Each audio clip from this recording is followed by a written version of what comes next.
तिकडे मुंबईमध्ये राष्ट्रवादीचे अध्यक्ष शरद पवार आज प्रभाग क्रमांक 214 मध्ये त्यांनी आपला मतदानाचा हक्क बजावला। पण पवारांच्या प्रभागामध्ये राष्ट्रवादीचा उमेदवारच नाही आणि त्यामुळे पवारांसोबतच पवारांनी नेमकं कोणाला मतदान केलं याची उत्सुकता खरं तर सगळ्यांना लागलेली आहे।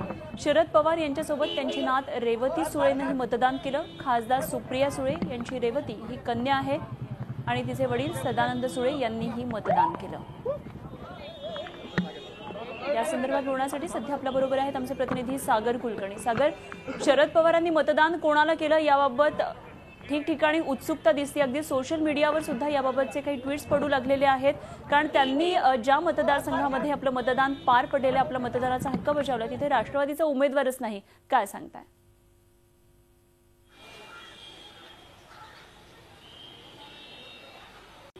वेगळीच गोष्ट मानायला हवी आहे। पक्षाचा अध्यक्ष ज्या ठिकाणी मतदानाला येतो, मतदार ज्या ठिकाणचा आहे त्याच ठिकाणी त्या पक्षाचा उमेदवार नाही, ही परिस्थिती आज राष्ट्रवादीची मुंबईतील स्थिती दाखवते।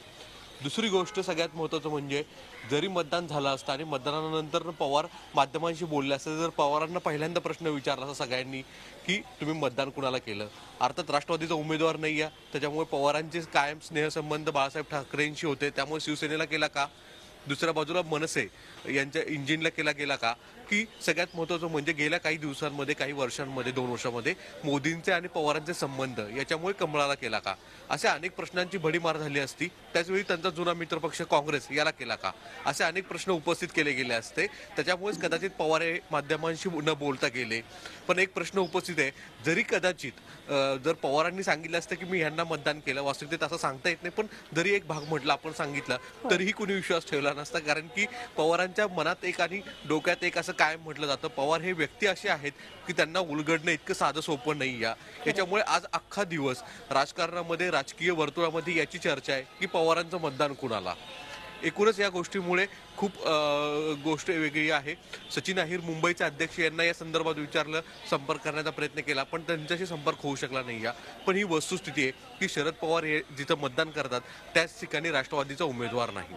अनुपमा, अगदी खरं सागर, खरं तर शरद पवार हे एक जुने जाणते राजकारणी आणि त्यांचे राजकारणातले डावपेच ओळखणं हे फार सोपं नाहीये। शरद पवार किंबहुना एक व्यक्ती म्हणून उलगडणंही अवघड आहे आणि अशा वेळी शरद पवारांनी नेमकं कोणाला मतदान केलं ह्याबाबत जी उत्सुकता आहे ती खरोखरच ही उत्सुकता अशीच ताणली जाणार आहे, कारण शरद पवारांनी जो उत्तर दिलं नाही, अर्थात मतदान हे गुप्त असतं। सागर, धन्यवाद दिलेल्या सगळ्या सविस्तर माहितीसाठी। झी 24 तास रहा एक पाऊल पुढे।